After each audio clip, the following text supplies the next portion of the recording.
ഇത് ഓർത്തഡോക്സ് സഭയല്ല, സാത്താൻ സഭ. ആർത്തിമൂത്ത് സഹോദരന്മാരുടെ പള്ളി പിടിച്ചു പറിച്ച് അവരെ വഴിയാധാരമാക്കിയ കൂട്ടർ സാത്താൻ സഭയാണെന്ന് ഓർത്തഡോക്സ് സഭാ വിശ്വാസികൾ തന്നെ പറഞ്ഞു തുടങ്ങിയിരിക്കുന്നു. പള്ളികൾ പിടിച്ചു പറിച്ച് സഹസ്ര കോടികളുടെ ആസ്തി വന്നു ചേർന്നു എങ്കിലും മെത്രാന്മാരും വൈദികരും എന്തിന് സഭാധ്യക്ഷൻ പോലും ഇന്ന് പൊതുസമൂഹത്തിന് മുന്നിൽ നാണം കെട്ട് ചൂളുന്നു. മെത്രാന്മാർ സ്വന്തം വിശ്വാസികൾക്കെതിരെ കേസ് കൊടുക്കുന്നു. വൈദികർ മെത്രാന്മാരെ ചീത്ത പറയുന്നു. വൈദികർ പാതിരിപ്പണി പോയാലും കുഴപ്പമില്ല, ഞങ്ങൾക്ക് രാഷ്ട്രീയ പണി മതി എന്ന് പറഞ്ഞ് പോകുന്നു. ഓർത്തഡോക്സ് സഭാ അംഗവും ചെന്നൈ ഭദ്രാസനത്തിലെ അംഗവുമായ ഗിവർഗീസ് പറയുന്നത് കേൾക്കുക. ഈ നിക്കോദിമോസിനെയൊക്കെ മെത്രാന്മാരെ അച്ഛന്മാര് ഈത്ത വിളിക്കാൻ തുടങ്ങിയതേ ഇത് എന്തുകൊണ്ടാണെന്നറിയാവോ? പാത്രികീസുകാരുടെ കണ്ണുനീരാ. ഇവന്മാരെല്ലാം നശിച്ച് നാറാണക്കല്ലാകാൻ അവരുടെ കണ്ണുനീരാണ് ഇതെല്ലാം ഈ സംഭവിക്കുന്ന മുഴുവൻ. 100% വന്നു. കാരണം എന്താന്ന് ചോദിച്ചാല് ഇവനെല്ലാം അവർക്കും കാശ് കൊടുത്ത് ഇവർക്കും കാശ് കൊടുത്ത് കോടതി വിധി വാങ്ങിച്ചുകൊണ്ട് ഈ നാശം ചെയ്തതിന് ദൈവം കൊടുക്കുന്ന ശിക്ഷ ചെയ്തില്ല. ഇനിയിപ്പോ ഇവന്മാരെ പട്ടികയെ കാട്ടി കഷ്ടമായിട്ടില്ലേ കാണുന്ന എല്ലാരും. തെരുവ് നായ്ക്കൾക്ക് ഉള്ള വില പോലും ഇവന്മാർക്ക് ഇല്ലാത്ത അവസ്ഥയായി. എന്ത് ചെയ്യാനാ ഇനിയും? ദൈവം ഇവന്മാർക്ക് നല്ല ബുദ്ധി കൊടുക്കട്ടെ. അല്ലാതെ പറയാലോ. ഇല്ലയോ ഏതാ ചൂവുള്ളത്? ഒരുത്തന്റെ പേര് പറ. ചൂവുള്ളതേ കണക്കല്ലയോ? ദിയോസ്കോറോസ്. അയാള് ഞങ്ങളെ എല്ലാം ഭയങ്കരമായിട്ട് ഒരു ചതുവ് ചെയ്തേച്ച് അയാൾ ഇവിടുന്ന് പോയത്. ഇവിടെ ചെന്നൈയില് റെഡീൽസും കഴിഞ്ഞ് പെരുങ്കാവൂർ എന്നൊരു സ്ഥലമുണ്ട്. അവിടെ ഈ ആഭാസൻ ചെയ്ത പണി സെമിത്തേരിക്കാന്നും പറഞ്ഞ് 5-6 ഏക്കർ സ്ഥലം വാങ്ങി. അത് ഓരോ പള്ളിക്കാരുടെ ഞങ്ങളുടെ കാശ് പിരിച്ച അയാൾ വാങ്ങിയത്. എന്നിട്ട് എന്താണെന്നറിയാമോ? ഈ വസ്തു അയാൾ വിറ്റു. അയാളുടെ പേരിലല്ലായിരുന്നു. അയാൾ വിറ്റിട്ട് ഇപ്പൊ ഓരോരുത്തർക്ക് ചെലവാക്കിയ കാശ് ഇപ്പം ഓരോ ഇടവകയിൽ നിന്ന് ഇപ്പൊ ഞാൻ 10 പൈസ പോലും കൊടുത്തില്ല. കാരണം എനിക്ക് ഉമ്മാരുടെയൊക്കെ തരികരെ അറിയാവുന്നതുകൊണ്ട് ഞാൻ കൊടുത്തില്ല. ഇപ്പൊ 5000 കൊടുത്തവരെ, 10000 കൊടുത്തവരെ, 20000 കൊടുത്തവരെ, ഇവർക്കെല്ലാം 6-7 വർഷം കഴിഞ്ഞപ്പോ ഈ കൊടുത്ത കാശ് തിരിച്ചു കൊടുത്തു. അന്യായത്തിലേക്ക് വിറ്റു. ഭയങ്കര എമൗണ്ടിനാണ് വിറ്റത്. വിറ്റിട്ട് 4 ഇരട്ടിയൊന്നും അല്ല.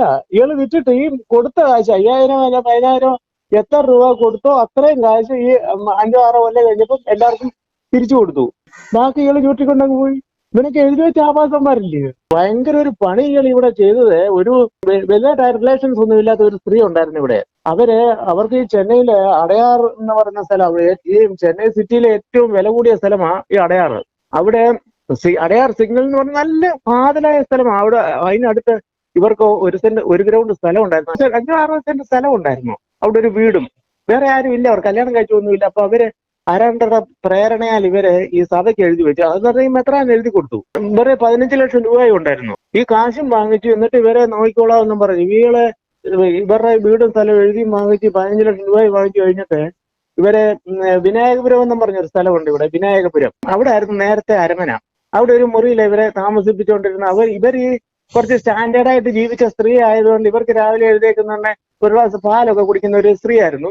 നല്ല അത്യാവശ്യം ആരോഗ്യമുള്ള ഒരു സ്ത്രീ ആയിരുന്നു. ഇവരെ എന്ത് ചെയ്ത് ഇവരിങ്ങനെ പാലൊക്കെ കുടിച്ചിരുന്ന ഇവര് ദീർഘായുസോടെ ഇരിക്കുമെന്നും പറഞ്ഞ് ഇയാൾ എന്ത് ചെയ്തെന്നറിയാവോ? മദ്രാസ് ആക്കിയിട്ട് അവിടെ മരുന്നിന്റെ ഡോസ് കൂട്ടി അവരെ കൊന്നുകളഞ്ഞു. ഈ പന്നൻ 6 മാസം പോലും അവർ ജീവിച്ചിരുന്നില്ല. ഇപ്പൊ മഹാവൃത്തികെട്ടവരെ ഇവനൊക്കെ. അതില്ലയോ നമ്മളെ ഈ ദൈവവേലയാ ഇവന്മാര് ചെയ്യുന്നതെന്ന് പറയും. ഇവന്മാരിടുന്ന നൈറ്റിക്ക് രൂപ എത്ര വിലയാ? ഇവന്മാരൊക്കെ കാശായിരുന്നു. മഹാവൃത്തികെട്ടവന്മാരില്ലേ ഇവന്മാര്? അച്ഛന്മാര് തെറിയല്ലേ വിളിക്കുന്നത്? നാട്ടുകാരിറങ്ങി പോയിട്ടുണ്ട്. ഇവന്മാര് ഇനി നൈറ്റ് ഇട്ടോണ്ട് റോഡിൽ ഇറങ്ങരുത്. അതിനൊരു നിയമം കൊണ്ടുവരണം. കാരണം എന്താ അറിയാവോ? ഇവന്മാരെ കണ്ടിട്ട് എവിടെങ്കിലും പോയാൽ അന്നത്തെ ദിവസം പോക്കാം. അങ്ങനെ നോക്കുകയാണെങ്കിൽ ഇവന്മാരെക്കാട്ടിൽ എത്രയോ ഭേദമാണ് നമ്മള്. ഇവന്മാർക്ക് ഏതവന ആത്മീയതയുള്ള സെമിനാരിൽ ഇവന്മാരെ ട്രെയിൻ ചെയ്യുന്നത് എനിക്ക് തോന്നുന്നത് വരാനും പിടിച്ചു പറിക്കാനും പെണ്ണുപിടിക്കാനുമാണെന്നാ എനിക്ക് തോന്നുന്നത്. വേദവസം പഠിപ്പിക്കുമല്ല. അങ്ങനെയാണെങ്കിൽ ഈ ഓർത്തഡോക്സ് സഭയിലെ 95% ഓരോരോ കേസിൽ പ്രതികളാവത്തില്ലയോ? എവിടെയെങ്കിലും ഏതെങ്കിലുമൊക്കെ പെണ്ണുങ്ങളെ വിഷയവും ഒക്കെ ഉള്ളതില്ലയോ? ഈയിടെ സവാളക്കണ്ണിനാണെങ്കിൽ ഒരു അപ്പുറം മെത്രാനെ കുറ്റപ്പെടുത്തി പറഞ്ഞില്ലയോ? എല്ലാ അച്ഛന്മാരും ഒന്നാണ്. സവാളക്കണ്ണിനെ അപ്പുറം മെത്രാൻ പറഞ്ഞില്ലയോ? അച്ഛന്മാര് ഓരോ വിശുദ്ധ കുർബാനയിലും മുറിയണമെന്ന്. ഇവന്മാര് മുറിയുവാണോ ചെയ്യുന്നത്? നമ്മളെ മുറിക്കുമല്ലേ?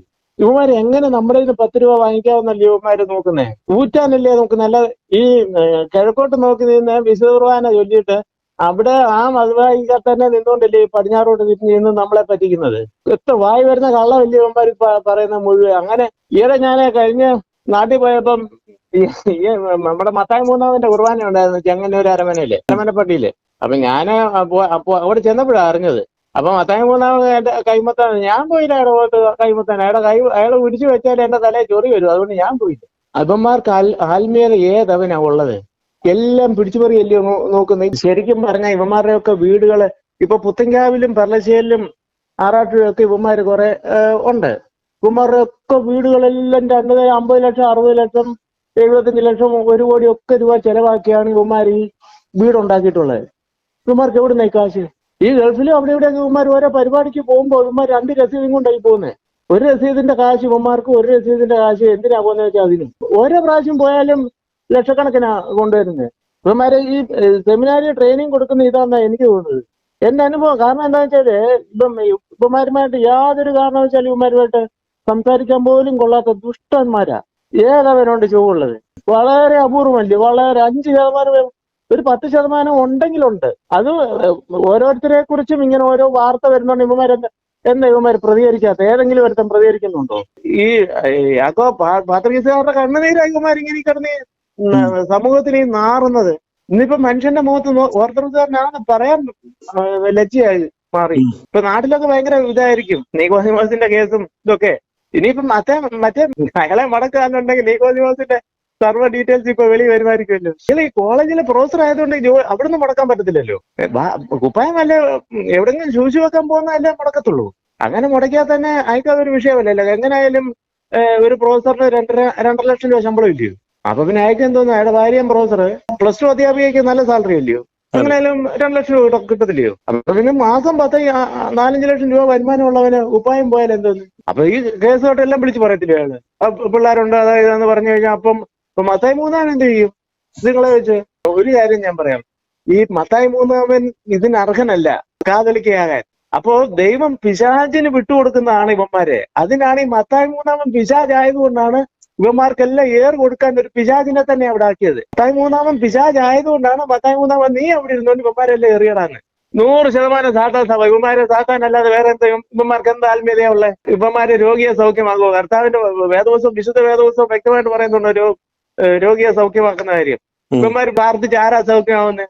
ഞാൻ പ്രാർത്ഥിച്ച് സൗഖ്യമാക്കാം. ഇവന്മാരെ കൊണ്ട് നിർത്തട്ടെ രോഗിയെ. ഞാൻ പ്രാർത്ഥിച്ച് സൗഖ്യമാക്കാം. ഇവന്മാരെ കൊണ്ട് പറ്റുമോ?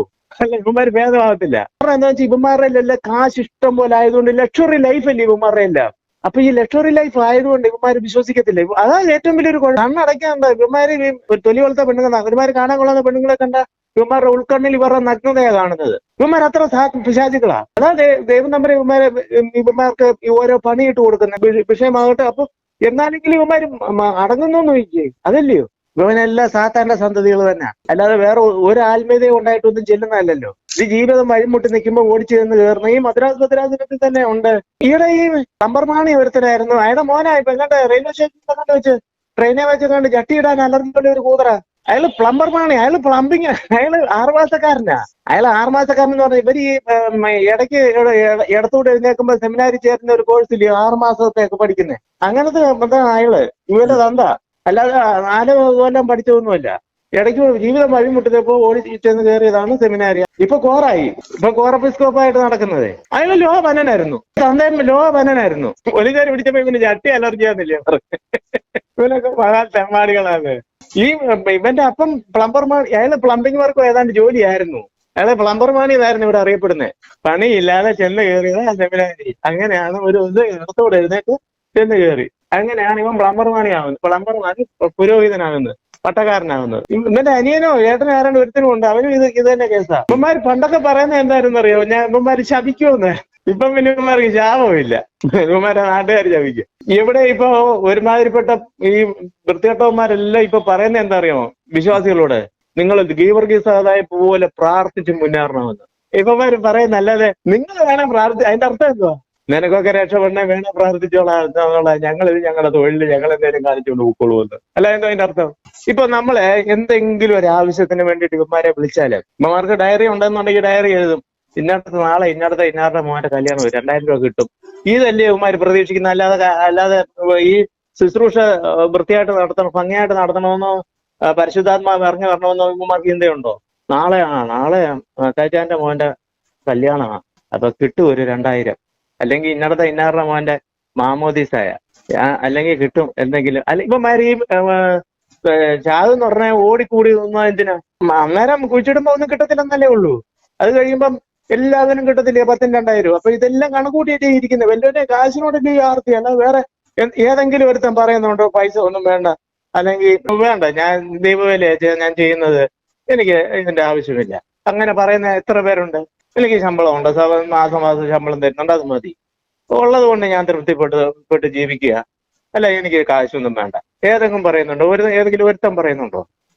ഒരുത്തനുണ്ടോ എന്ന് എനിക്ക് സംശയമാണ്. ഉണ്ടെങ്കിൽ ഒരു 5% വില ഉണ്ടെങ്കിലുണ്ട്, അതുകൊണ്ടോ സംശയമാ. ഈ നമ്മളൊക്കെ ഈ കഷ്ടപ്പെട്ട് ജീവിക്കുന്നവനെ പൈസയുടെ വിലയും ദൈവവിചാരവും ഒക്കെ ഉള്ളൂ. അല്ലാത്തതിന് വല്ലുവിന്റെ കാശിന് 1 മണിക്കൂർ 1 മണിക്കൂർ ശൂശി വെക്കുന്നതിന് വല്ലുവിന്റെ കാശ് ഇങ്ങനെ ഇഷ്ടം പോലെ കിട്ടുന്ന പറഞ്ഞാൽ അവന് ദൂർത്തടിക്കാൻ പറ്റും. ഇറച്ചി മീനും കോഴിയും കോപ്പൽ. ഒരുത്തന്റെ അവിടുന്ന് ഞാൻ ഒരു ആവശ്യത്തിന് ചെന്നപ്പോ ഉണ്ട്, നോയമ്പാ അശാനവാഴ്ച, ഒരു ആവശ്യത്തിന് ഞാൻ ചെന്നപ്പോ ഉണ്ട്, അവൻ രാവിലെ ഇരുന്ന് കുളിച്ചിട്ട് പോലും ഇല്ലായിരുന്നു, പുട്ടടിക്കുക. ഒരു അച്ഛനാ, രാവിലെ ഒരു 10 താമസിക്കുന്നിടത്ത് ചെന്നതാ. എന്നെ പെട്ടെന്ന് മനസ്സിലായില്ലായിരുന്നു. പുട്ട് കഴിക്കുന്നതിന് കുഴപ്പം? കുഴപ്പമൊന്നുമില്ല. ഇവൻ നൊയമ്പ് സമയമായിട്ട് രാവിലെ 10 മണി ആയതേ ഉള്ളൂ. ഇവൻ കുളിച്ചിട്ട് പോലുമില്ല. ഒരു പുരോഹിതനാന്നേ ചെയ്യാൻ പാടുണ്ടോ? രാവിലെ കുളിച്ചിട്ട് ഒരു വൃത്തിയായിട്ട് പ്രാർത്ഥിച്ചിട്ടൊക്കെ ആണെങ്കിൽ കുഴപ്പമില്ല. അല്ല, ഇവന്മാർക്ക് നൊയമ്പാന്നല്ലേ പറയുന്നത്. അതാ ഞാൻ പറഞ്ഞു തന്നെ, വേറൊന്നുമല്ല. ഇവനൊക്കെ ഏതെങ്കിലും ഒരുത്തൻ, ഇപ്പൊ നമ്മൾ ഒരു 50 നൊയമ്പ് അല്ലെ 25 നൊയമ്പ് അല്ലെങ്കിൽ എന്തെങ്കിലും ഒരു നൊയമ്പ് നോക്കിയാലേ നമ്മുടെ മുഖത്ത് ഒരു ക്ഷീണം കാണും, ഇല്ലയോ? നൊയമ്പ് നോക്കിയാലേ ഇവന്മാർ ഏതെങ്കിലും ഒരുത്തന്റെ മുഖത്ത് ക്ഷീണമുണ്ടോ? ഏതെങ്കിലും ഒരുത്തന്റെ മുഖത്ത് ക്ഷീണം ഞാൻ കണ്ടിട്ടില്ല. ഞാൻ നൊയമ്പ് നോക്കി എന്റെ മുഖത്ത് ക്ഷീണമുണ്ട്. എന്നോട് പലരും ചോദിച്ചിട്ട് എന്തോ ഒരു ക്ഷീണമുണ്ടല്ലോ, നൊയമ്പൊക്കെ ചെയ്യും, അതുകൊണ്ടാന്ന് പറയും. അപ്പം ഇവന്മാരെ ഏതെങ്കിലും ഒരുത്തന്നെ ഒരു ക്ഷീണമുണ്ടോ? ഇവന്മാരെന്നെ ഇങ്ങനെ വൃത്തിയായിട്ട് സ്വഭാവം കാണിക്കുന്നതുകൊണ്ടോ കാണിച്ചിട്ടുള്ളത് കൊണ്ടോ ഇപ്പോഴും ഇതിന് സമാധാനം ഉണ്ടോ ഇവന്മാർക്ക്? ഇന്ന് നിർത്തണമെന്നൊന്നും ചിന്തയില്ലല്ലോ, ഈ വൃത്തിയായിട്ട് നിർത്തണമെന്നൊന്നും ചിന്തയില്ലല്ലോ. ഇവനൊക്കെ കുമ്പസാരിക്കാൻ ചെന്ന മൊബൈൽ ഓൺ ചെയ്ത് വെച്ചോണ്ടായിരിക്കുന്നത്. ഞാൻ ഒരു കാര്യം പറയട്ടെ, ഈ അന്യായമായിട്ട് ഇരുന്ന് തിന്നുന്നത് കൊണ്ടാണ് ഈ വയറിങ്ങനെ ചാടുന്നത്. ആവശ്യത്തിന് ഭക്ഷണം കഴിച്ച് വേറെ ചാടുമോ? ആവശ്യത്തിന് ഭക്ഷണം കഴിക്കാതെ വേറെ ചാടത്തില്ല. ഇവന്മാരൊക്കെ ഈ ഞണ്ണ ഇരിക്കുന്ന മേശ ഒരുക്കുവാന്നല്ലേ പറയുന്നത്. ഒരു സൈഡിൽ നിന്ന് അങ്ങോട്ട് തീറ്റ കയറി കഴിഞ്ഞാൽ അന്യായ തീറ്റ അല്ലേ തിന്നത്. ഈ തിന്നുന്നത് കൊണ്ടായി വയറിങ്ങനെ ചാടുന്നത്, അല്ലെങ്കിൽ വയറിങ്ങനെ ചാടുവോ? അല്ലെങ്കിൽ പണിയെടുക്കുക, ആത്മാർത്ഥമായിട്ട് പണിയെടുക്കുകയെന്നുണ്ടെങ്കിൽ ഇങ്ങനെ തവള വയർ പോലെ ഇങ്ങനെ ചാടുവോ? നീക്കോദിമോസിന് പിന്നെ വലിയ ശരീരപ്രകൃതി ആയിരിക്കും അത്. പക്ഷെ ഇവന്മാർ നേരെ ആവണമെങ്കിലുണ്ടല്ലോ, ആ പാത്രീസുകാരുടെ കണ്ണുനീര് അവരുടെ പള്ളിയെല്ലാം തിരിച്ചു കൊടുക്കാമെങ്കിൽ ദൈവം ഇവന്മാർക്ക് പ്രത്യക്ഷപ്പെട്ട് ഇവന്മാരെ എല്ലാം നേരെയാക്കും. ഇല്ലെന്നുണ്ടെങ്കിൽ ഇവന്മാർ ഇങ്ങനെ വല്ലവരെയും പിടിച്ച് ഇത് നമ്മളിപ്പോ ക്രിസ്ത്യാനിയാന്ന് പറയാൻ പോലും നാണമായി മാറും. അതാ സംഭവിക്കാൻ പോകുന്നത്. i2i News, an eye for truth. i2i News subscribe ചെയ്തിട്ടില്ലാത്തവർ ഇപ്പോൾ തന്നെ സബ്സ്ക്രൈബ് ചെയ്യുക. നോട്ടിഫിക്കേഷൻ ലഭിക്കുവാൻ ബെൽ ബട്ടണും അമർത്തുക.